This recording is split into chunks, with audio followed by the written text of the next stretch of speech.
So hello, it is Abhivardhan Pandey. Video को ज़्यादा लंबा नहीं करूँगा। ओके, 21 मार्च है आज मेरे एनुअल एग्ज़ाम खत्म हुए हैं क्लास 11th के। एंड यस, ये वीडियो मैं इसलिए बना रहा हूँ ताकि मैं इसमें उन बातों के बारे में बात कर सकूँ जो चीज़ें मैंने 11th में करी, जो मिस्टेक्स मैंने करी 11th में। एंड अब मेरे को 12th में वो मिस्टेक्स नहीं करनी। आज से 10 दिन बाद यानी कि 1 अप्रैल को हमारा लक्ष्य बैच स्टार्ट हो जाएगा, यानी कि 12th स्टार्ट हो जाएगी। एंड यस, ज़्यादा मैं वीडियो लंबी नहीं बनाऊंगा, क्विकली प्रॉब्लम्स के बारे में बात करते हैं। सो फर्स्ट प्रॉब्लम है बैकलॉग। यस, स्टार्टिंग में जब बैच ज्वाइन किया था तब तो फुल मोटिवेशन था कि बैकलॉग नहीं बनाएंगे, बैकलॉग नहीं बनाएंगे। लेकिन फिर विद टाइम बैकलॉग बने। यस, मेरा इस वक्त करंटली पूरा ऑर्गेनिक बैकलॉग है जो कि मैं 10 दिन में निपटाने वाला हूँ। ओके, सो 12th में यही रहेगा कि बैकलॉग चाहे जो हो जाए नहीं बनाना। दूसरी जो प्रॉब्लम है ना वो है बेसिकली रिवाइज ना करना रेगुलरली। होता क्या था कि जैसे मान लो कोई चैप्टर स्टार्ट हुआ, ठीक, अब स्टार्टिंग के 3-4 लेक्चर तो हर एक चीज़ में इंटरेस्ट आ रहा है, सब चीज़ें समझ आ रही हैं। जैसे जैसे वो आगे जाती थी ना, जैसे 5th लेक्चर, 6th लेक्चर या 7th 8th लेक्चर तक जब जाती थी क्लासेस, तो होता क्या था कि मेरे को चीज़ें थोड़ी कम समझ में आने लगती थी।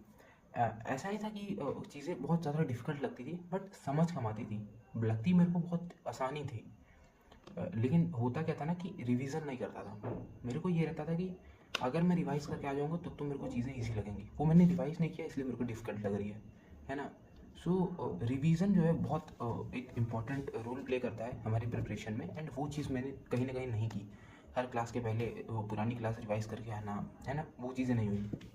Third thing is your test. Okay, मैं टेस्ट पहले स्टार्टिंग में जब था ना बैच के स्टार्ट में, तब तो मैं खूब सारे टेस्ट देता था, सारे टेस्ट देता था। एंड मेरा एक दोस्त था, वो टेस्ट नहीं देता था। वो कहता था कि जब मैंने टेस्ट का सिलेबस पढ़ा ही नहीं है ना, तो मैं कैसे दे दूँ टेस्ट। एंड यस, वही चीज़ होती थी कि यार तूने पढ़ा हो चाहे ना पढ़ा हो लेकिन टेस्ट तो दे, भले ही तुमने थोड़ा ही पढ़ा हो लेकिन टेस्ट दो। एंड वही सेम चीज़ मेरे साथ 3 महीने बाद होने लगी। ठीक है, मैंने 4 चैप्टर आ रहे हैं, मैंने एक चैप्टर पढ़ा है और फिर मैं सोचता था कि यार एक चैप्टर पढ़ा है, कैसे टेस्ट दे दूँ, कैसे टेस्ट दे दूँ। एंड मैंने सारे टेस्ट छोड़ दिए। इनफैक्ट जितने भी AITS हुए, 8 AITS हुए, मैंने सिर्फ एक AITS दिया है ना। तो अब 12th में सारे टेस्ट देने हैं एकदम रेगुलरली। नेक्स्ट प्रॉब्लम है क्वेश्चन प्रैक्टिस। यस, इस वक्त करेंटली मेरे DPP का बहुत ज़्यादा बैकलॉग पड़ा है ना। एंड ऐसा क्यों है? क्योंकि मैं करता नहीं ना DPP। होता क्या था कि हम जब बैच की स्टार्टिंग हुई तो मैं सारी DPPs लगाता था, सारे होमवर्क करता था, सारी प्रैक्टिस शीट लगाता था, है ना। जैसे जैसे टाइम आगे बढ़ा, 3 महीने हुए, 4 महीने हुए, ये जो कंसिस्टेंसी थी वो ब्रेक हो गई, इनडिसिप्लिन आ गया, है ना।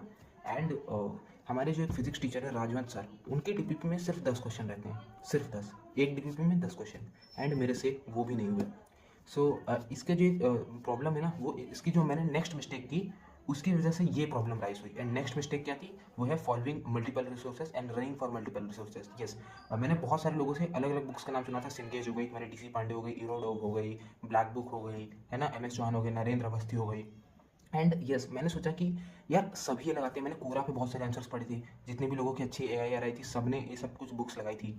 तो मैंने ये सोचा कि यार मैं भी ये बुक्स लगाता हूँ, है ना। एंड यस, मेरे पर PDFs उसके पढ़े हुए थे। सो मैंने सारी बुक्स में लगाने की कोशिश की। And in the and result क्या निकला पता है? मैं इनमें से एक भी कंप्लीट नहीं कर पाया। एंड फॉलोइंग दैट मैं अपने कोचिंग की मटेरियल्स को भी नहीं कंप्लीट कर पाया। एक और चीज़ जो मैं बहुत नोट करना चाहूँगा वो ये है कि 12th क्लास में मुझे ये सारी मिस्टेक्स नहीं करनी है ना।